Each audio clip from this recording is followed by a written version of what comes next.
Song chun rương vị nhiên khmau chôl មានរឿងមួយដំណាលថានៅក្នុងព្រៃដ៏ជ្រៅមួយមានវិញ្ញាណខ្មោចតែតមួយកំពុងរស់នៅ Ôi thùng na lục ơi Tao chỉ không ai anh thả Bật chỉ bị bạ ruột nào nè Không yên nhiệt bật xo Ôi thùng kháng nè និយាយពីភូមិមួយនោះដែរគឺនៅក្បែរនឹងព្រៃដ៏ជ្រៅនោះហើយក្នុងនោះក៏មានគ្រួសាររបស់មីងឡៃនិងពូឆាតផងដែរ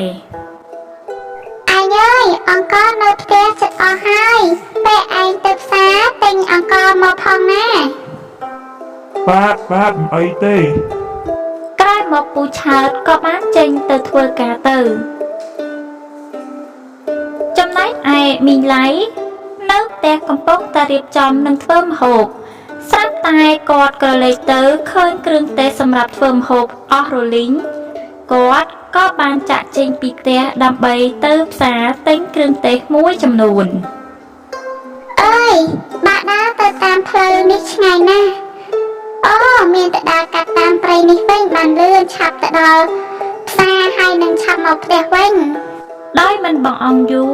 មីងក៏សម្រេចចិត្តដើរទៅតាមព្រៃដើម្បីឆាប់ទៅដល់ផ្សារ Dạ Dương ban khơi mà lục hơi Ha ha ha ha ha មិនបងអង្គយូរខ្មោចនោះក៏បានចេញទៅលងបន្លាចមីងឡៃមីងយើងភ័យខ្លាចខ្លាំងណាស់គាត់មើលឆ្វេងមើលស្ដាំទៅតាមសំឡេងតែបានឮស្រាប់តែងាកមកវិញក៏ឃើញខ្មោច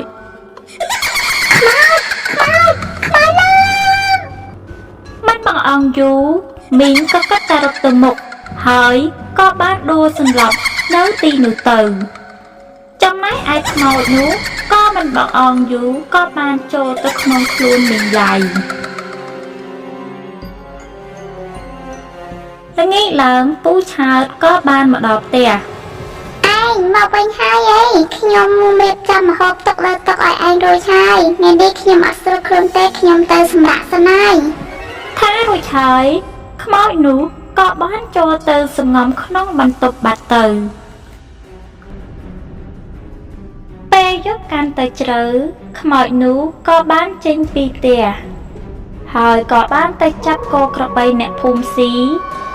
រួចហើយក៏ចូលមកដីវិញទាំងមាត់ជាប់ឈាមពូឆើតពេលងើបឡើងក៏ភ្ញាក់នឹងប្រពន្ធណាស់ Anh Mấy con một anh chọc chiêm bẹp ní ខ្ញុំក៏អត់ដឹងដែរឯង ពូឆើតមានអារម្មណ៍ថាប្រពន្ធផ្លែកណាស់តែគាត់គិតថាគាត់គិតច្រើនតែដឹងពេលគាត់ចេញទៅធ្វើការគាត់បានឃើញអ្នកភូមិកំពុងតែអ៊ូចំគ្នាគាត់ក៏បានចូលទៅមើលគឺឃើញសាកសពរបស់សត្វគោបានដេកស្លាប់ចំណែកឯអ្នកភូមិក៏បាននិយាយគ្នាអំពីការស្លាប់របស់សត្វគោទាំងអស់នោះពេលចេញពីធ្វើការវិញគាត់បានប្រាប់រឿងដែលគាត់បានឃើញទៅប្រពន្ធរបស់គាត់ចំណែករឿងបែបនេះក៏បានកើតឡើងជាច្រើនថ្ងៃជាប់គ្នាចំណែកឯពូឆើតគាត់ចេះតែឆ្ងល់ពេលភ្ញាក់ឡើងគឺឃើញមាត់របស់ប្រពន្ធជាប់ឈាមជារៀងរាល់ថ្ងៃនៅយប់មួយពូឆើតគេងអត់សូវលក់ទេតែគាត់ខំសំងំគេង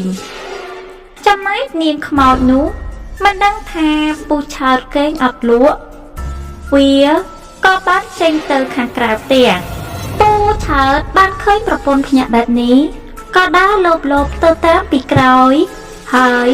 គាត់ក៏បានភ្ញាក់ព្រឹកព្រោះបានឃើញខ្មោចនោះសម្លាប់គោក្របីរបស់អ្នកភូមិផ្ទាល់នឹងភ្នែកគាត់មានការតស្លុតជាខ្លាំងហើយក៏បានរត់ចេញពីទីនោះទៅផ្ទះម្ដាយរបស់គាត់ Mai bạc phia ចំណែកអ្នកមីងសានងើបបើកទ្វារទាំងយប់ទាំងមមីមើល Hai Anh mà độ ấy từng vô bán Sao đi hay vô bà tây này nè ឆើតបានប្រាប់ម្ដាយតាមដំណើររឿងចំណែកឯខ្មោចនោះ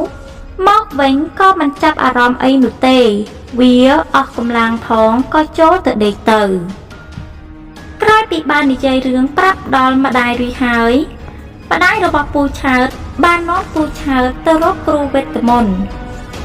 ក្រោយពីដឹងរឿងសពគ្រប់ហើយលោកគ្រូក៏បានប្រាប់ម្ដាយពូឆើតនិងពូឆើតឲ្យធ្វើដំណើរទៅកាន់ផ្ទះរបស់ពូឆើតភ្លាម ឯងឆាប់ចេញពីអាឡ័យភ្លាម យ៉ាងមិនចឹង គ្រូវេទមន្តបានប្រើវេទមន្តទៅលើខ្មោចនោះ អើយក្តៅណាស់បានហើយ ដោយក្តៅខ្លាំងពេកខ្មោចនោះបានចេញពីខ្លួនរបស់មីងឡៃ ឯងនេះហេតុអីក៏ចូលទៅក្នុងខ្លួនរបស់អ្នកដទៃទៀតហើយយើងមិនលើកលែងឯងទៀតទេបើយើងលើកលែងឯងមកជាឯងនឹងចូលទៅខ្លួនរបស់អ្នកដទៃទៀតហើយ លោកគ្រូក៏បានសូត្រវិជាសិលហើយក៏ចាប់យកខ្មោចនោះចូលទៅក្នុងដបតូចមួយចាប់តាំងពីពេលនោះមកក៏លែងមានរឿងបែបនេះកើតឡើងនៅក្នុងភូមិនោះតទៅទៀតដើម្បីទទួលបានវីដេអូថ្មីៗជាបន្តទៀតសូមប្រិយមិត្តជួយចុច Subscribe ម្នាក់មួយផង